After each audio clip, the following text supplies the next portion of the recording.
I pressed my last crumpled $6 into the cashier's hand with fingers that trembled from exhaustion and cold,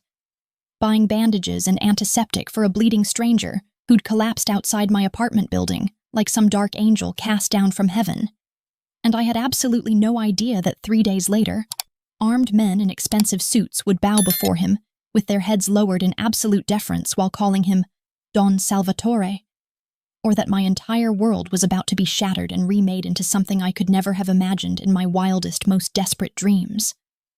The rain that October night fell in sheets so thick and relentless that the whole city seemed to be drowning beneath the weight of the storm, and I was soaked completely through to my skin by the time I stumbled off the last bus, my waitress uniform clinging to me like a second skin, while my worn sneakers squelched with every step I took down the cracked sidewalk toward my building in the warehouse district, where rent was cheap because safety was negotiable, and hope was a luxury most of us couldn't afford. My entire body ached with the bone-deep exhaustion that came from pulling a double shift at Rosie's Diner, where the coffee was terrible and the tips were worse.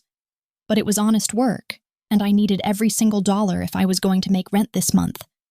which is why those 6 crumpled bills in my apron pocket felt like both a victory and a defeat all at once, because $6 was all that stood between me and complete financial catastrophe,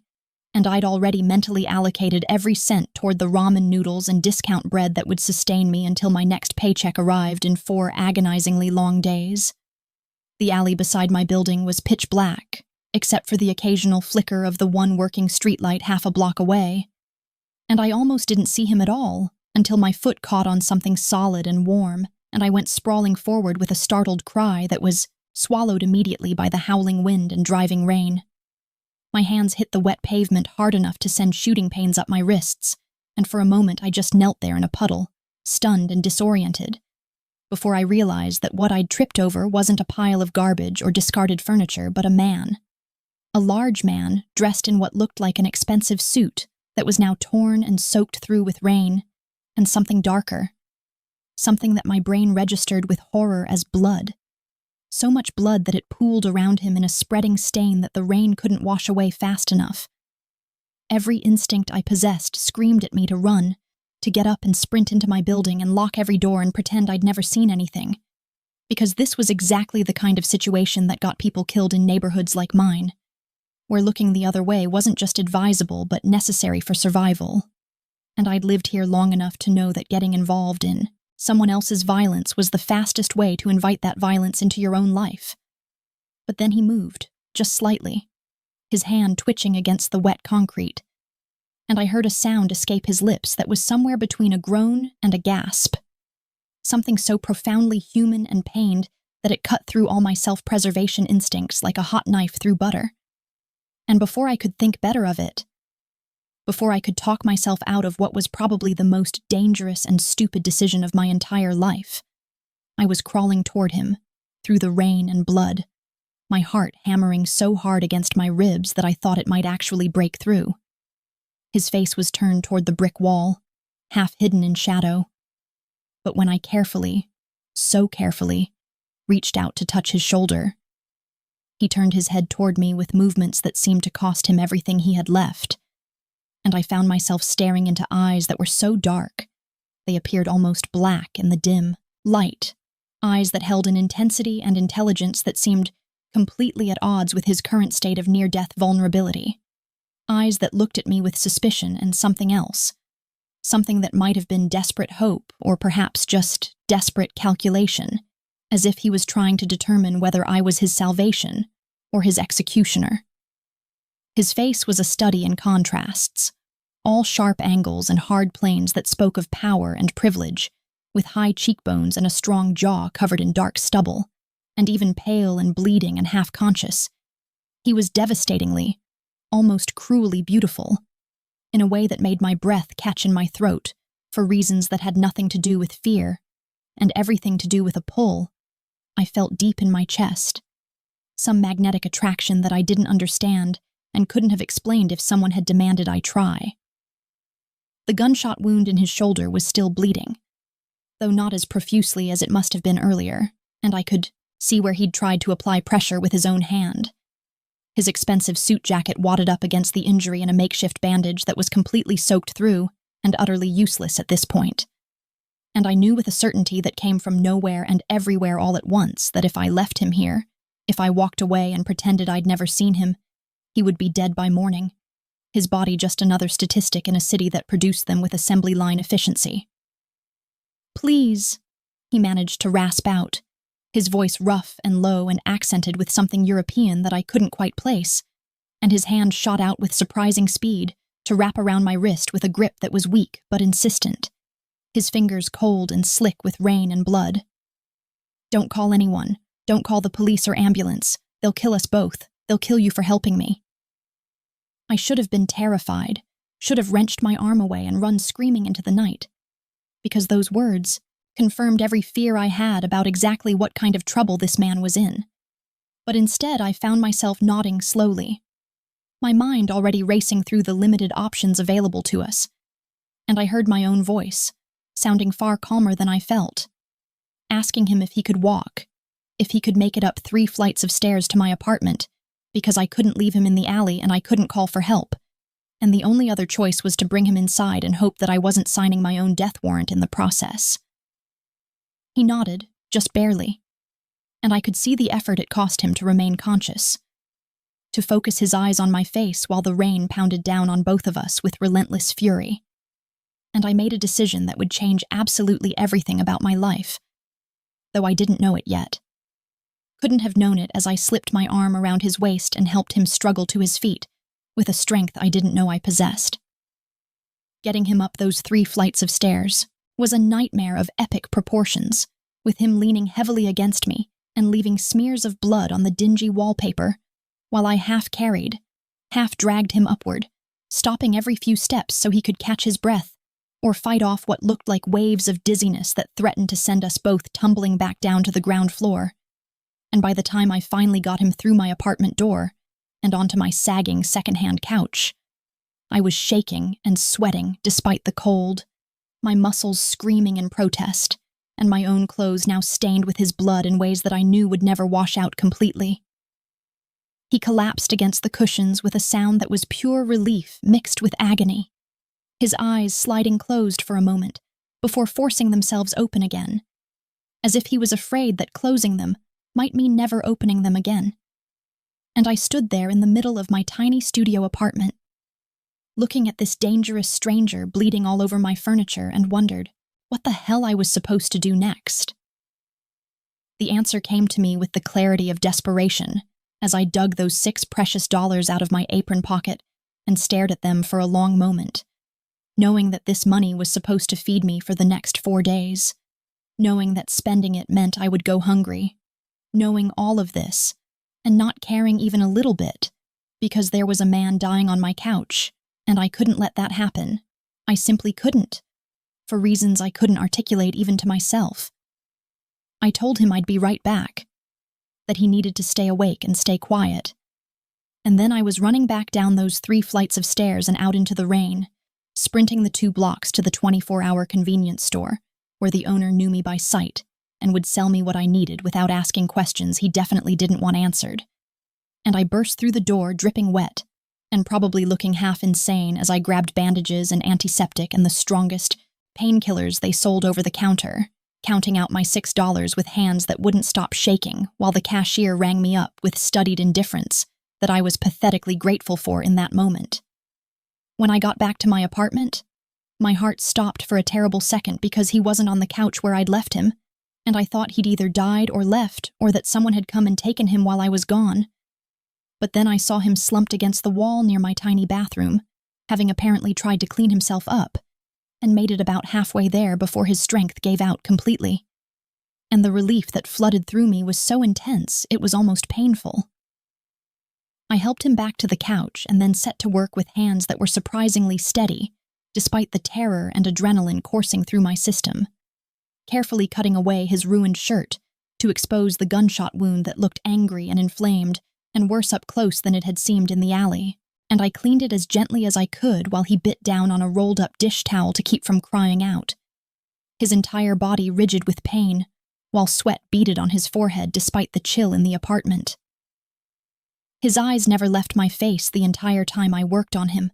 watching me with an intensity that should have made me uncomfortable but instead felt almost protective, as if he was memorizing every feature, cataloging every expression, trying to understand who I was and why I was helping him when logic and self-preservation dictated I should have left him to his fate. I could feel the weight of his gaze like a physical touch, burning into me while I bandaged his shoulder with supplies that I knew were inadequate for the severity of his injury. But they were all I had, and they would have to be enough. They had to be enough because the alternative was unthinkable. When I finally finished and sat back on my heels, exhausted and covered in his blood, he reached out with his good hand and caught my wrist again, his grip gentler this time, almost reverent, and he whispered, "Thank you," in that accented voice that sent shivers down my spine, for reasons that had nothing to do with the cold, or the fear, or the absolute insanity of my current situation. I helped him out of the rest of his wet clothes, trying not to notice the hard planes of muscle beneath skin that was marked with scars both old and new, trying not to think about what kind of life produced a body like that, covered in evidence of violence survived and battles fought. And I got him into my bed because the couch was too small and too uncomfortable, and he needed rest more than I needed my own space, covering him with every blanket I owned while he drifted in and out of consciousness, occasionally murmuring things in a language I didn't recognize, words that sounded both beautiful and dangerous falling from lips that I absolutely should not have been noticing in that particular way. I made him swallow the painkillers with water that he drank like a man dying of thirst. And then I settled into the chair beside my bed, my empty wallet sitting on the small table next to me like a monument to the choice I'd made, a choice that felt simultaneously like the worst and most important decision of my entire life. The hours crawled by with agonizing slowness, while I kept watch over this stranger who had crashed into my life like a meteorite, this man whose name I didn't even know, but who I'd saved with my last $6, and a compassion that I was starting to suspect might cost me far more than money before all was said and done. And as dawn began to creep through my window, painting the shabby room in shades of gray and gold, I sat there wondering who he was running from, who had shot him and left him for dead in an alley where no one was supposed to care, and whether the danger he'd warned me about was already on its way to my door, coming for both of us with the inexorable certainty of a storm that I could see gathering on the horizon, but was powerless to stop or escape. The stranger who I would come to know as Salvatore Constantine woke on the second day with a fever that burned through him like wildfire, his skin hot enough to scald when I pressed my palm against his forehead in the gray light of early morning. And I sat there beside my bed, where he'd been unconscious for nearly 40 hours, watching his chest rise and fall with breaths that seemed too shallow and too fast, wondering if saving him was going to mean watching him die anyway in my apartment, while I stood by helpless and terrified and completely out of my depth. I'd called in sick to work for 2 shifts now, telling Rosie that I had the flu, which wasn't entirely a lie since I felt sick to my stomach with worry and fear, and I'd spent money I absolutely didn't have at a pharmacy 3 neighborhoods over where nobody knew me, buying antibiotics from a man who operated out of a back room and didn't ask questions as long as cash was involved, the kind of underground transaction that I'd never imagined myself participating in, but which seemed almost mundane now compared to harboring a gunshot victim in my studio apartment. The fever broke sometime around 3 in the morning on that second night, and I was dozing fitfully in my chair, my neck cramped at an uncomfortable angle, and my whole body aching from lack of proper sleep, when I felt his eyes on me with an intensity that pulled me immediately into wakefulness, and I found him staring at me with a clarity and focus that was completely different from the pain-glazed semi-consciousness of the previous days, his dark eyes sharp and assessing, and filled with a suspicion that made my heart leap into my throat, even as some other part of me registered that he was finally, truly awake and aware and probably going to survive. He didn't speak at first, just watched me with the stillness of a predator evaluating potential threat, and I became acutely aware of how vulnerable I was in this moment, alone in my apartment with a man who was still dangerous despite his injury. A man who I knew absolutely nothing about, except that someone had wanted him dead badly enough to put a bullet in him and leave him bleeding in an alley. "Where am I?" he finally asked,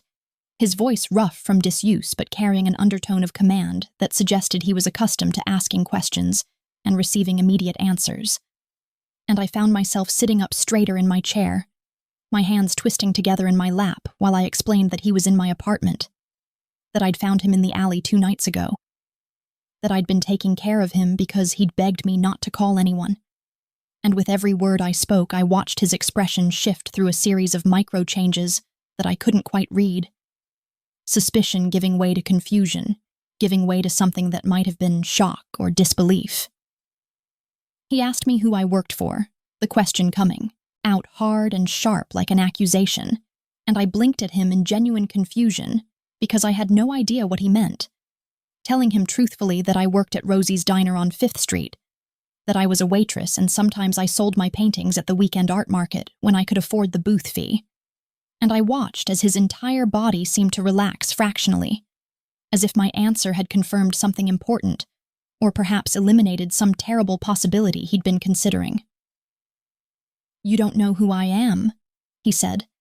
and it wasn't quite a question but not quite a statement either. Something hovering in between that seemed to carry enormous weight. And I shook my head slowly, admitting that no. I had no idea who he was.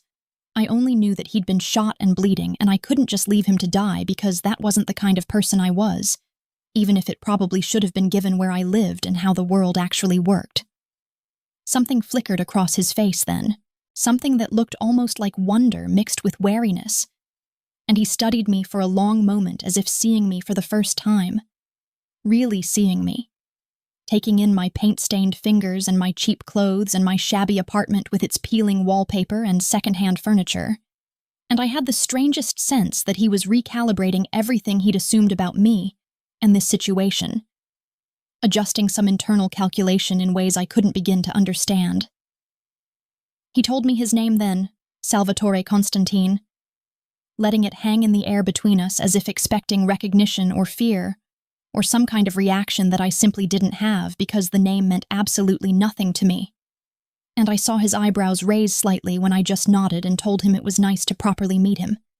My name was Iris Delacroix, and wasn't it lucky that the fever had broken, because I'd been worried the infection was going to spread despite the antibiotics I'd gotten him from a very questionable source that I'd rather not discuss in detail. He asked me how much the antibiotics had cost, his eyes never leaving my face, and I felt heat creep up my neck as I admitted they'd been expensive. Probably overpriced, actually. But I hadn't been in a position to negotiate, and he'd needed them urgently. And I watched his jaw tighten in a way that suggested anger, though I couldn't imagine what he had to be angry about, since I was the one who'd depleted my pathetic savings to keep him alive. The interrogation continued with him asking me question after question about who I'd told, who knew he was here, whether anyone had come looking. And I answered everything honestly because I had nothing to hide and no agenda beyond the simple fact that I'd found a dying man and helped him, which seemed to baffle Salvatore more than it reassured him, as if genuine compassion without ulterior motive was a concept so foreign to his experience that he literally didn't know how to process it. I finally grew frustrated with his suspicion and demanded some answers of my own, asking him who had shot him, who was after him, why I couldn't call the police, why he'd said that helping him would put me in danger, and I watched his face close off like shutters slamming down over windows, his expression going carefully blank, in a way that was somehow more frightening than his earlier suspicion, because it suggested a level of control and calculation that reminded me viscerally that I knew nothing about this man, except that violence followed him like a shadow. He told me partial truths, his words careful and measured, explaining that he'd been ambushed by business rivals, dangerous men who wouldn't hesitate to kill anyone associated with him, that I was now at risk simply because I'd helped him, and if they found out where he'd been hiding, they would come for me to get to him. And every word he spoke landed in my stomach like lead weights because I could hear the truth underneath the vague explanations, could sense that what he wasn't saying was far more terrifying than what he was. I asked him what kind of business he was in that involved gunfights and assassinations, my voice coming out sharper than I'd intended. And he looked at me for a long moment before simply saying that it was the kind of business that good people like me should stay far away from, which wasn't an answer at all, but somehow told me everything I needed to know about exactly how deep the danger went. He tried to get up then, insisting that he needed to leave before he brought more trouble to my door, that I'd done more than enough and probably saved his life. But now he had to go, and I watched him swing his legs over the side of the bed with movements that were careful and controlled, but couldn't quite hide the way his face went gray with pain, couldn't quite mask the tremor in his hands as he tried to push himself to standing. The wound in his shoulder started bleeding again immediately, fresh red, seeping through the bandages I'd changed just hours before, and something fierce and protective surged up in me as I moved without thinking, putting my hands on his chest and pushing him back down onto the bed with a strength that surprised both of us, telling him in no uncertain terms that he was not going anywhere in this condition, that he could barely stand, much less walk or defend himself, and if these dangerous business rivals of his found him now, he'd be dead within minutes. We were close then, closer than we'd been since that first night in the alley, with my hands still pressed against his bare chest, where I could feel his heart beating strong and steady beneath my palms, could feel the heat of his skin and the hardness of muscle that tensed under my touch. And when I looked up to meet his eyes, I found him staring at me with an expression I couldn't quite name, something intense and searching and almost hungry that made my breath catch in my throat, and my own heart start, racing for reasons that had nothing to do with fear and everything to do with the electric current that seemed to arc between us in that moment. His hand came up to cover one of mine where it rested against his chest, his fingers wrapping around my wrist in a grip that was gentle but unmistakably possessive. And I knew I should pull away, should put distance between us, should remember that this man was dangerous and mysterious, and absolutely not someone I should be feeling attracted to. But I couldn't seem to make myself move. "You should be afraid of me, Iris," he said quietly, his accented voice dropping to something low and rough that sent shivers cascading down my spine, and his thumb traced small circles on the inside of my wrist where my pulse was hammering visibly against my skin. "Everyone else is. Everyone who knows my name knows to fear it. And you're here taking care of me like I'm just some ordinary man who needs help instead of someone who could destroy your entire life, without a second thought." I swallowed hard, my mouth suddenly dry, and heard myself say that maybe I was stupid or naive or just too exhausted to be properly terrified. But he didn't feel like someone who would hurt me. Didn't feel like a threat despite everything he was saying and not saying. And I watched his eyes darken with something that looked like both warning and want as his grip on my wrist tightened just slightly. The moment stretched between us, taut as a wire about to snap, and I was acutely aware of every point where our bodies were in contact, of the heat radiating from him and the way his eyes kept dropping to my lips before forcing themselves back up to meet my gaze. And I knew that something fundamental was shifting between us, some line being crossed that we couldn't uncross no matter what happened next. But then his face contorted with pain as the movement aggravated his injury, and the spell broke as I immediately shifted into caretaker mode, scolding him for tearing open his wound and making him lie back down while I went to get fresh bandages and antiseptic, my hands shaking slightly as I worked, and my mind spinning with thoughts I absolutely should not have been having about a patient I was nursing back to health. As I cleaned and rebandaged his shoulder, Salvatore made a decision that I could see forming behind his eyes even before he pulled his phone from the pocket of his ruined suit jacket that I'd hung over my single chair to dry, and he made a call in that language I didn't recognize, speaking in rapid-fire sentences that sounded both commanding and urgent. And when he hung up, he looked at me with an expression that was part apology and part determination, and told me that someone was coming to get him, that I needed to pack a bag with essentials, that I was coming with him whether I liked it or not, because his enemies would find this place eventually, and when they did, I needed to be long gone or I'd pay the price for my kindness, with my life. I started to protest, started to say that I couldn't just leave my apartment and my job and my whole life on the word of a stranger, even a stranger I'd saved and nursed and felt inexplicably drawn to. But he cut me off with a look that was pure steel beneath the exhaustion and pain, telling me that I'd made my choice when I'd helped him in that alley, that I'd tied my fate to his the moment I'd spent my last money on bandages instead of walking away. And now the only question was whether I was going to survive the consequences of that choice or become collateral damage in a war I didn't even know was being fought. His words hit me like physical blows because I could hear the truth in them, could understand with sudden horrifying clarity that the danger he'd warned me about wasn't hypothetical or distant, but immediate and real, and probably already closing in on my location. And I felt the walls of my small, safe, predictable life crumbling around me like sand castles before an incoming tide. The sound of expensive engines purring to a stop outside my building came less than an hour later, and I watched from my window as black Mercedes sedans, that probably cost more than I'd earn in 5 years, pulled up to the curb in front of my run-down apartment building, and men in suits that screamed money and danger emerged onto the rain-slicked street. And Salvatore was sitting up in my bed, despite my protests,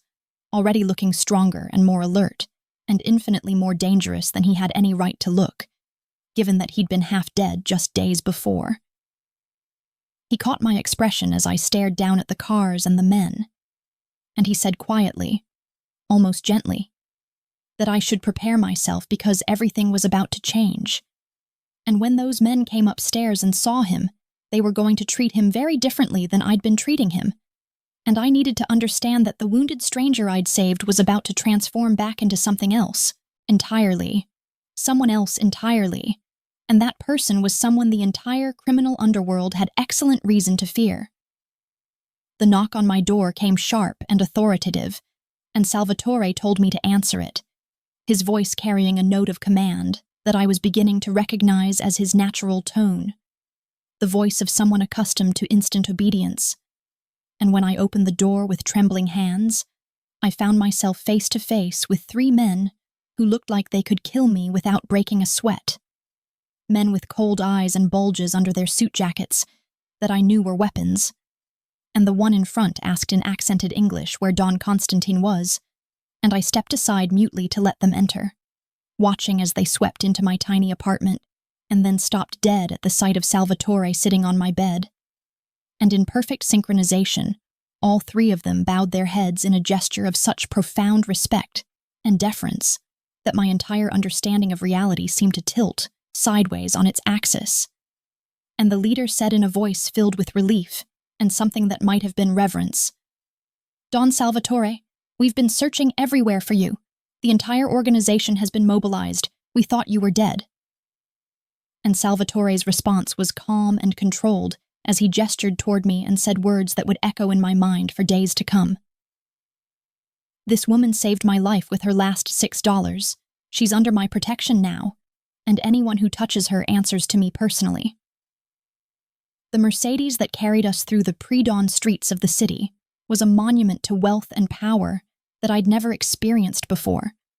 All butter-soft leather and polished wood trim, and a silence so complete that I could hear my own heart hammering against my ribs like a trapped bird desperate for escape. And I sat pressed against the window watching my neighborhood disappear behind us, while Salvatore sat beside me with a stillness that seemed almost predatory, his dark eyes occasionally flicking to my face as if checking to make sure I hadn't dissolved into hysterics or attempted to throw myself from the moving vehicle. The men who'd come to collect him, Victor and 2 others whose names I hadn't caught in the chaos of leaving my apartment with nothing but a hastily packed duffel bag and the clothes on my back, treated Salvatore with a deference that bordered on worship, their voices dropping to respectful murmurs whenever they addressed him directly. And I watched this transformation from wounded stranger to commanding presence with a growing sense of unreality that made me wonder if I'd somehow fallen asleep in my chair. And this was all just a fever dream, born of exhaustion and stress.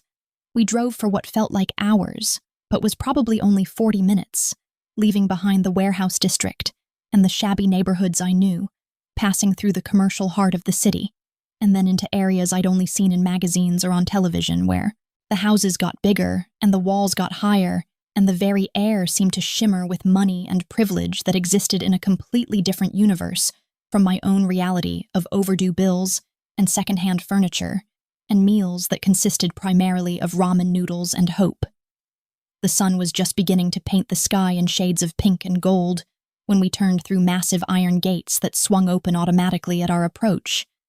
and I pressed my face against the window like a child as we drove up a long private drive lined with ancient oak trees that formed a canopy overhead, their branches interlacing to create a tunnel of leaves that filtered the early morning light into something ethereal and dreamlike. And at the end of that drive sat a house that made my brain short-circuit trying to categorize it, because calling it a house seemed insufficient when it was clearly a mansion, a palace, a fortress disguised as a home with its 3 stories of limestone and marble, its wings spreading out to either side of a central entrance that featured columns and balconies and architectural details I didn't have names for. The car pulled to a stop in front of steps that swept up to double doors that looked like they belonged in a museum, and I sat frozen in my seat, unable to process the sheer scale of wealth and power on display, unable to reconcile the man sitting beside me with this manifestation of extreme privilege and influence. And it wasn't until Salvatore's hand covered mine, where it was clenched white-knuckled on my thigh, that I managed to drag my eyes away from the mansion and meet his gaze. He looked at me with an expression that was almost apologetic, as if he understood exactly how overwhelming this was, and regretted the necessity of exposing me to it. And he told me quietly that this was his home, that I would be safe here, that he had an entire wing prepared for me with everything I could possibly need, and his words were meant to be reassuring, but instead they just highlighted how completely out of my depth I was in this situation, how utterly unprepared I was to navigate a world where people had wings of mansions to spare for unexpected guests. Victor opened the car door and offered me his hand to help me out, and I took it automatically, my legs unsteady as I stepped onto the gravel drive and tilted my head back to take in the full scope of the building that loomed above me like something out of a fairy tale. Except fairy tales didn't usually involve gunshot wounds and criminal organizations, and the kind of danger that Salvatore had warned me about. The inside of the mansion was even more overwhelming than the exterior, all soaring ceilings and crystal chandeliers and marble floors that gleamed like mirrors, with art on the walls that I suspected was probably original and priceless, and definitely not the kind of thing that belonged in the same universe as my cheap poster prints and thrift store finds. And I followed Salvatore through hallways that seemed to stretch on forever, past rooms whose purposes I couldn't even guess at, while staff members in crisp uniforms appeared and disappeared like ghosts, their eyes sliding over me with expressions that ranged from curiosity to poorly concealed disdain. The wing that Salvatore brought me to was larger than my entire apartment had been, a suite of rooms that included a bedroom, with a bed so massive I could have fit 5 of my old twin mattress on it, a bathroom done in marble and gold fixtures that looked like something out of a luxury hotel, a sitting room with furniture that was probably worth more than I'd earned in my entire life, and a walk-in closet that was completely empty, except for a few items that Salvatore explained had been purchased for me that morning while we were in transit. Clothes in my size that someone had apparently determined through means I didn't want to examine too closely. I stood in the middle of this opulent space with my pathetic duffel bag clutched in my hands, feeling like an imposter, like someone playing dress-up in a life that could never actually belong to me. And when I turned to face Salvatore, I found him leaning against the doorframe watching me with an intensity that made my skin prickle with awareness despite everything else that was happening. He told me to rest, to explore the wing, to help myself to anything I needed, and that he would send someone up with food and to take my measurements for additional clothing, and I wanted to protest that I didn't need charity, didn't need to be dressed up like some kind of doll. But the words died in my throat because I was acutely aware that I was completely dependent on his generosity in this moment, that I had no money, no resources, no way to leave even if I wanted to, which I wasn't entirely sure I did despite the fear and confusion swirling through my mind like a hurricane. After he left, closing the door softly behind him, I sank down onto the edge of that enormous bed, and let myself process for the first time since those men had appeared at my apartment door that my entire life had been completely upended in the space of a few hours, that I was essentially a prisoner in a gilded cage, trapped by circumstances and choices that had seemed so simple in the moment, but whose consequences were sprawling out in directions I couldn't have anticipated. The days that followed were a study in contradictions, in luxury and captivity existing side by side in ways that made my head spin, and I found myself living a life that bore no resemblance to anything I'd known before, waking in silk sheets instead of threadbare cotton, eating meals prepared by actual chefs instead of heating up ramen in my microwave, wearing clothes that fit perfectly and probably cost more than my monthly rent used to be. And all of it felt simultaneously wonderful and wrong, like I was wearing someone else's skin, and at any moment they were going to demand I give it back. Salvatore recovered with a speed that seemed almost supernatural, the gunshot wound healing cleanly thanks to the private doctor who visited daily, and the antibiotics that were apparently the good kind, not the sketchy underground pharmacy kind. And I watched him transform from patient to predator over the course of those first few days, his strength returning along with something harder and more dangerous in his eyes, the veneer of vulnerability that injury had created burning away to reveal the man underneath, the man that his enemies feared and his followers worshipped. Victor watched me constantly with cold suspicion that he didn't bother to hide,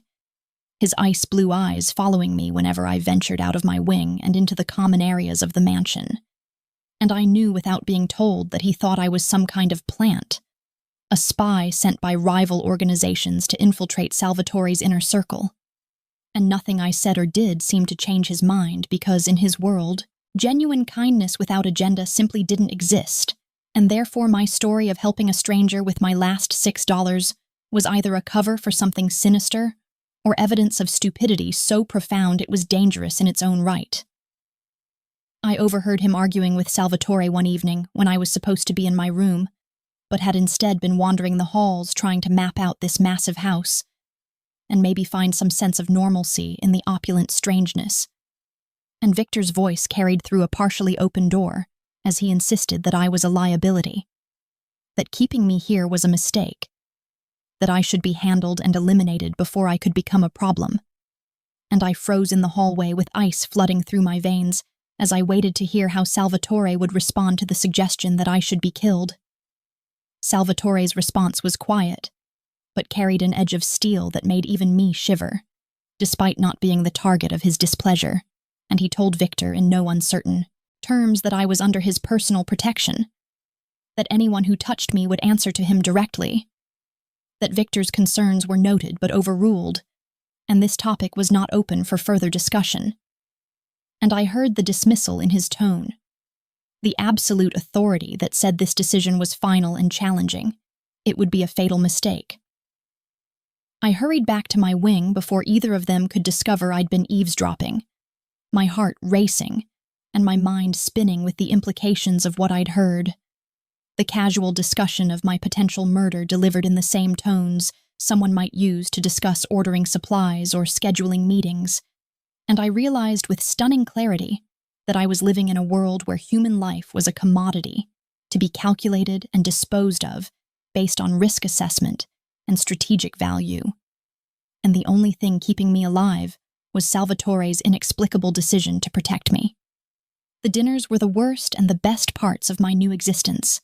Intimate affairs where Salvatore insisted I join him in a dining room that could have seated 30, but where we sat at one end of an absurdly long table, close enough to talk, but far enough apart that every word had to cross a distance that felt metaphorical as much as physical.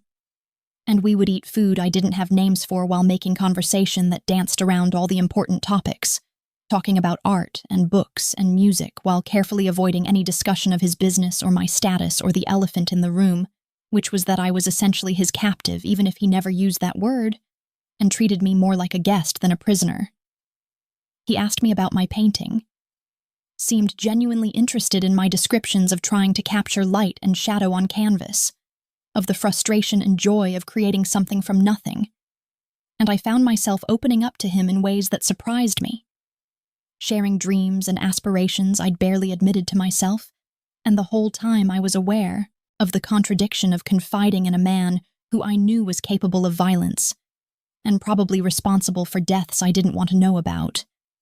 A man whose world was built on fear and power, and the kind of moral flexibility that I'd been raised to condemn. But there were moments, small moments scattered through those days like diamonds in dirt, where I caught glimpses of something else beneath Salvatore's carefully controlled exterior. Flashes of humor and vulnerability that seemed almost shocking coming from someone who commanded such absolute authority. And I began to understand that he was as much a prisoner of his position as I was of my circumstances, trapped by expectations and responsibilities that had been thrust upon him by birth and circumstance rather than choice. He told me once, late at night over wine that cost more than I used to make in a month, that he'd never known genuine kindness without agenda, that every relationship in his life was transactional in some way, built on fear or obligation or mutual benefit, and that finding someone who helped him simply because it was the right thing to do, without knowing who he was or what he could offer in return, was so foreign to his experience that he literally hadn't known how to process it. And I heard the loneliness in his words, the isolation that came from being someone that everyone wanted something from but nobody actually knew. The sexual tension between us was a living thing that grew stronger with each passing day, building with every accidental touch and lingering glance, every moment where we stood just slightly too close, or let conversations stretch into territory that felt intimate and dangerous. And I knew I should resist it, should maintain distance and perspective and remember that this man was my captor even if he called me his guest.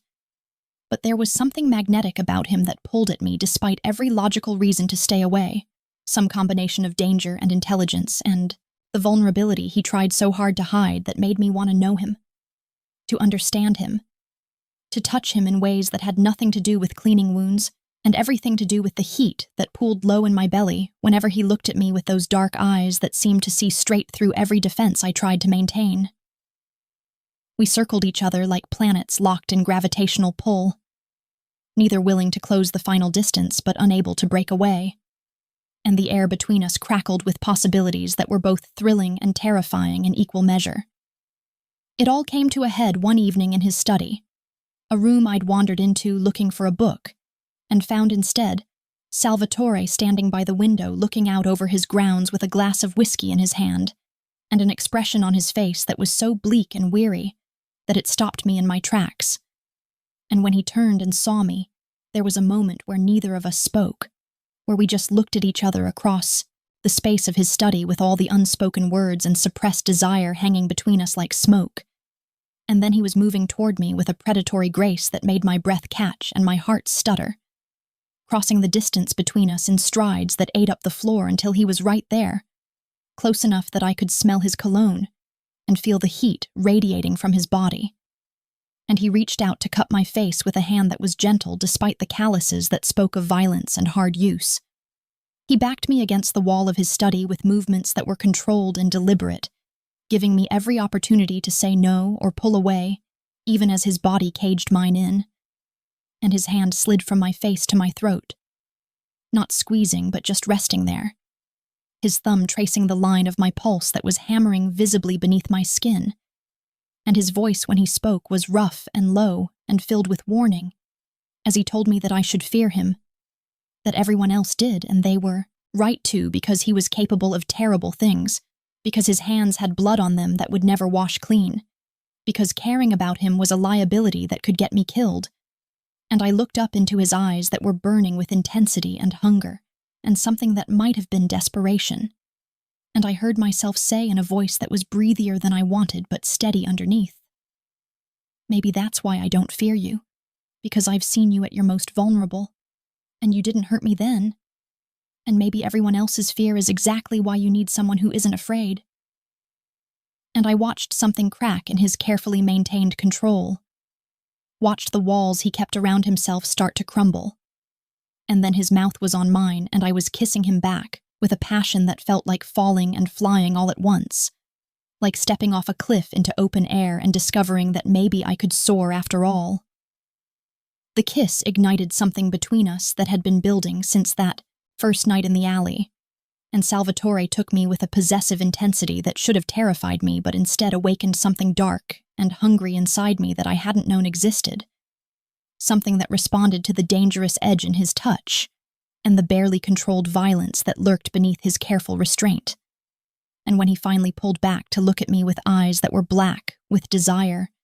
and something more complicated that I couldn't quite name, I found myself reaching for him again,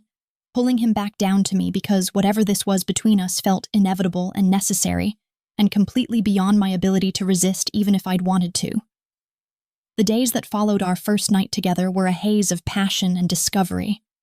of learning the geography of his body with its scars and hard muscle,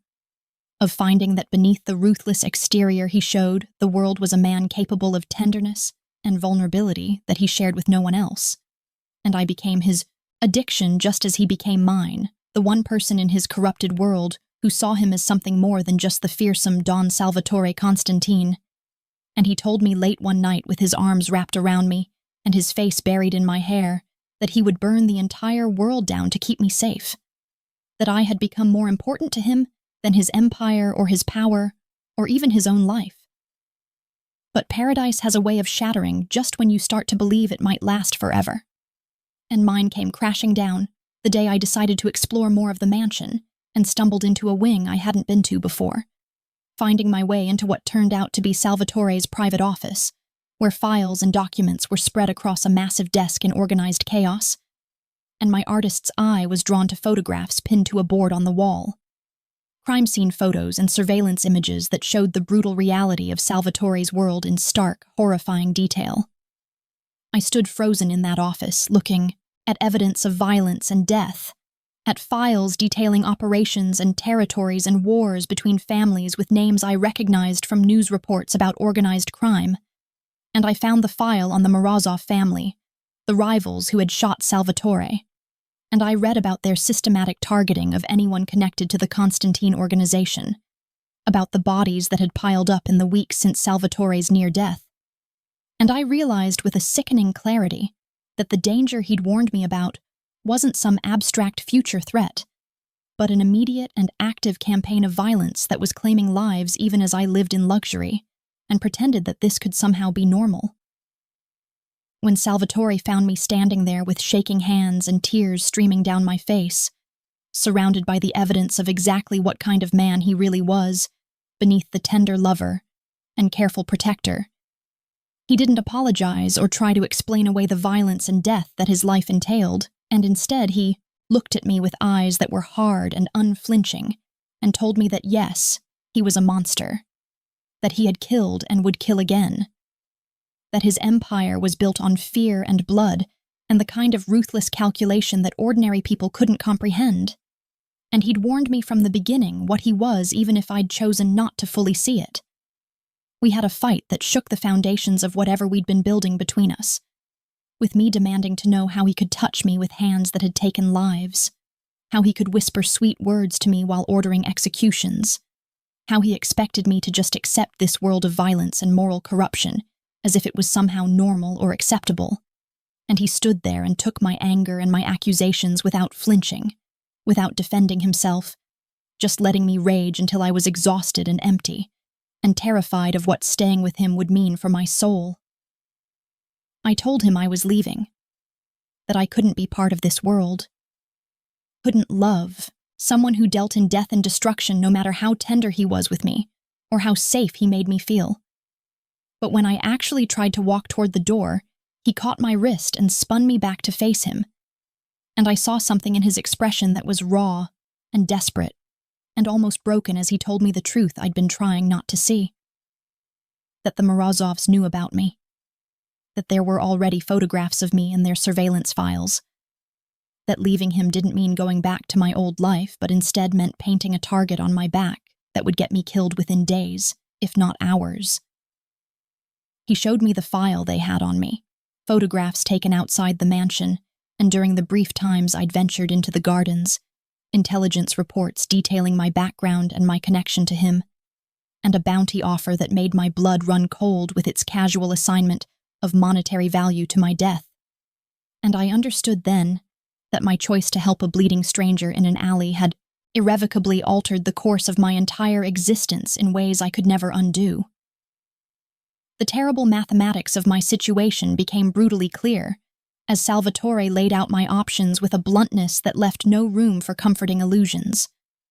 I could stay with him and accept the protection of his organization while living in a world of violence and moral compromise, or I could leave and almost certainly die at the hands of his enemies, who would use my death to hurt him and send a message to anyone else who might consider helping a Constantine. I sank down onto the leather couch in his office, my whole body shaking with the weight of understanding that there was no escape, no way back to innocence or normalcy, that the girl who'd worked at Rosie's diner and dreamed of selling paintings at art markets was gone forever, replaced by someone who had to choose between becoming part of darkness or being consumed by it. And I looked up at Salvatore with eyes that I knew held both accusation and desperate need as I told him that if I was going to stay, if I was going to be part of this world, then it would be on my terms. I demanded to understand his empire, to see the chess game he played with people's lives, to stop being some sheltered princess locked away from reality, because if I was going to live with the weight of this world on my conscience, then I needed to own it rather than hide from it. And I watched surprise flicker across Salvatore's face, followed by something that looked almost like respect, or perhaps recognition that I was stronger than he'd given me credit for. And he agreed to show me everything, to pull back the curtain on his operations, and let me see the machinery of power and violence that he commanded. Over the following days, he taught me to read the patterns of his world, showed me how intelligence gathering worked and how territories were controlled, explained the delicate balance of alliances and enmities that kept his empire stable,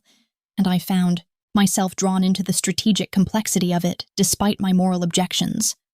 my artist's mind recognizing patterns and connections that others missed, seeing details in surveillance photographs that more experienced eyes had overlooked, and I realized that I had something to contribute beyond just being Salvatore's lover or his protected weakness. The attack came on a Tuesday evening when Salvatore and I were having dinner in the smaller dining room, a sudden explosion of violence as windows shattered and bullets tore through the air. And I watched Salvatore transform in an instant from the tender man who'd been holding my hand across the table into something lethal and controlled, throwing himself over me and driving us both to the floor while shouting orders in that language I still didn't understand. And security forces materialized from everywhere at once, returning fire while Salvatore shielded my body with his own. And I felt the impact as a bullet meant for me hit him instead, his body jerking against mine and his blood hot and wet soaking through both our clothes. The firefight lasted less than 5 minutes but felt like an eternity, and when the shooting finally stopped and Salvatore rolled off me to check the wound in his side that was bleeding but not immediately life-threatening, I saw in his eyes a promise of retribution that was absolutely terrifying in its cold fury. And he looked at me lying there covered in his blood and told me in a voice that was soft but harder than diamonds that the Morozovs had just made their final mistake, that anyone who dared to threaten what was his would learn exactly why the Constantine name inspired fear. And as his men helped us both to our feet and secured the mansion while others went out hunting for the attack team, I realized that I had crossed some final threshold from victim to participant, and there was no going back from the choice I made in that moment when I looked at Salvatore and told him with absolute certainty that I wanted to be there when he made them pay for what they'd tried to do to us. The transformation from victim to participant to partner in Salvatore's world happened faster than I could have imagined possible, and in the days following the attack on the mansion, I stopped being the girl who needed protection and became someone who understood that survival in this world meant embracing its rules rather than fighting against them. And I used my artist's eye for detail to help Salvatore's intelligence team analyze surveillance footage from the attack, spotting inconsistencies in the security recordings that led us to discover a traitor within his own organization, someone who'd been feeding information to the Morozovs about our routines and vulnerabilities. And when Victor came to me personally to acknowledge that my observations had saved lives, and strengthened their defenses. I knew I'd finally earned my place at Salvatore's side in a way that went beyond just being the woman he loved. But Dmitry Morozov, the patriarch of the family that had been warring with the Constantines for control of the eastern territories, made one final catastrophic miscalculation when he decided that the best way to hurt Salvatore was to take from him the one thing that seemed to matter more than power, or territory, or pride. And I was taken from the mansion grounds during a carefully orchestrated diversion that drew most of Salvatore's security forces to the north gate, while a team came over the wall in the south. And I woke in a warehouse that smelled of rust and decay, with my hands zip-tied behind my back, and Dmitry Morozov himself standing over me with a smile that promised pain and death, and the kind of prolonged suffering that was meant to break both body and spirit. He told me with casual cruelty about all the ways he planned to hurt me, about how he would send pieces of me back to Salvatore until the great Don Constantine was reduced to a broken shell of a man, and he clearly expected me to beg or cry or give him the satisfaction of fear. But instead I looked up at him with eyes that I kept deliberately cold and calm, and I smiled as I told him that he'd made a terrible mistake, that Salvatore had taught me well, and that I'd hidden a tracking device in the lining of my jacket specifically for situations like this, which meant that his entire operation was already compromised, and he just didn't know it yet. The look on Morozov's face when he realized I wasn't the helpless innocent he'd assumed I was, that I'd been prepared for exactly this scenario, was almost worth the fear I was working so hard to suppress, and I kept him talking, using every psychological technique that Salvatore had taught me about manipulating opponents and gathering intelligence,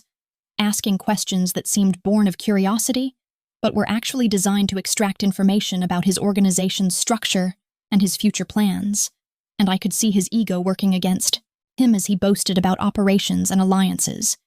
giving me details that I cataloged carefully in my memory, even as I worked the zip tie against the rough edge of the metal chair I was bound to, feeling the plastic slowly beginning to give way under the constant friction. When Salvatore arrived with what looked like his entire private army, the warehouse erupted into a firefight that was brutal and swift, and I'd already freed myself from the zip tie and taken the gun from the guard, who'd been too distracted by the assault to pay attention to his supposedly helpless captive. And when Salvatore burst through the door of the room where I was being held, he found me standing over Morozov, with the gun trained on him, my hands steady despite the adrenaline coursing through my system. And I saw pride and fear and fierce possessive love flash across Salvatore's face as he realized that I'd saved myself, even as he'd been racing to save me. We fought side by side in those final moments as Morozov's men made their last desperate stand, and I discovered that I was capable of violence when it meant survival, when it meant protecting the man I loved and the life we were building together. And when it was finally over and Morozov lay dead and his organization was shattered beyond repair, Salvatore pulled me into his arms in the middle of that blood-soaked warehouse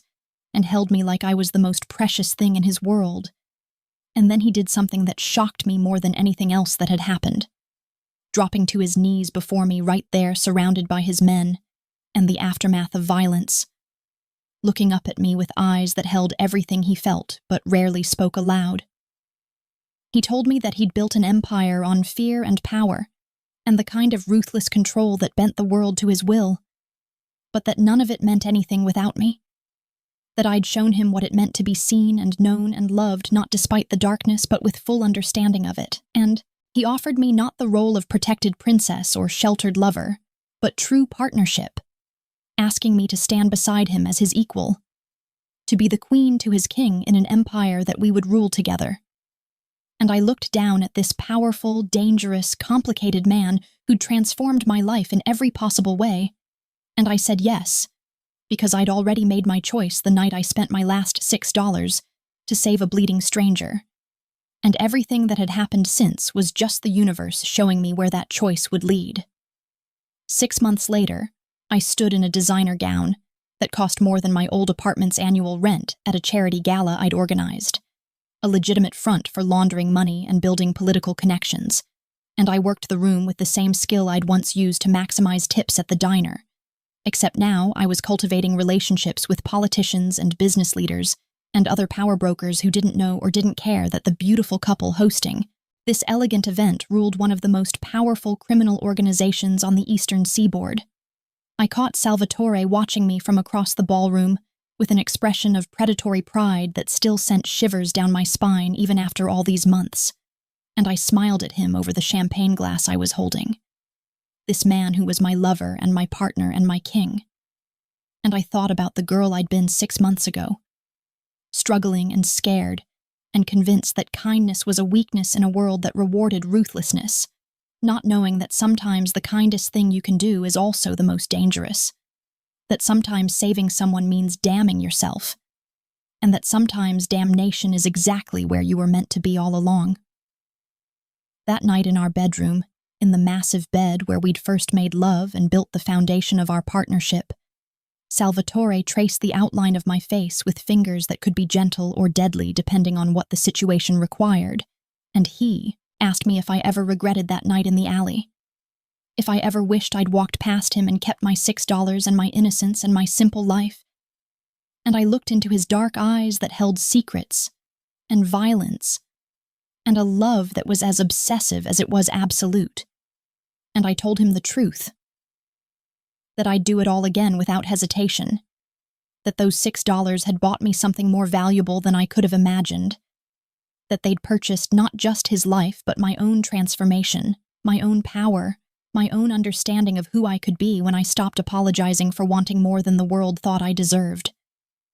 I'd gone from struggling artist to mafia queen,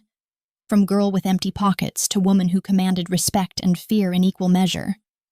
From someone who helped because it was right to someone who understood that right and wrong were far more complicated than I'd been taught. And as Salvatore pulled me close and whispered promises of forever in that language I was slowly learning, I reflected on the strange mathematics of fate. How $6 and one choice and a stranger's blood on my hands had led me to this moment, to this life, to this love that was as dark and dangerous and consuming as it was real. They say money can't buy happiness, that wealth and power are empty without meaning or purpose or connection. And maybe that's true for some people, for people who live in worlds of simple choices and clear morality. But I'd discovered that $6 could buy an empire when spent at exactly the right moment, that it could purchase a king who would burn the world for you, and a throne that you claimed not through birthright, but through your own strength and cunning and refusal to be anything less than what you were capable of becoming. And as I drifted off to sleep in Salvatore's arms with the weight of our shared darkness wrapped around us like a blanket, I thought about that girl in the alley who'd made an impossible choice with shaking hands and a desperate heart. And I silently thanked her for her courage, for her compassion, for her unwillingness to look away from suffering even when looking away would have been easier and safer and smarter. Because that choice, that single moment of deciding that $6 and human decency mattered more than self-preservation, had led me here to a life that was complicated and morally ambiguous, and absolutely mine in ways that my old existence never could have been. And I wouldn't trade it for anything in the world, not for safety or simplicity or the kind of innocence that I'd lost somewhere between the alley and the mansion. Between saving a stranger and becoming a queen, between the girl I was and the woman I'd chosen to become in the darkness that had turned out to be exactly where I belonged all along.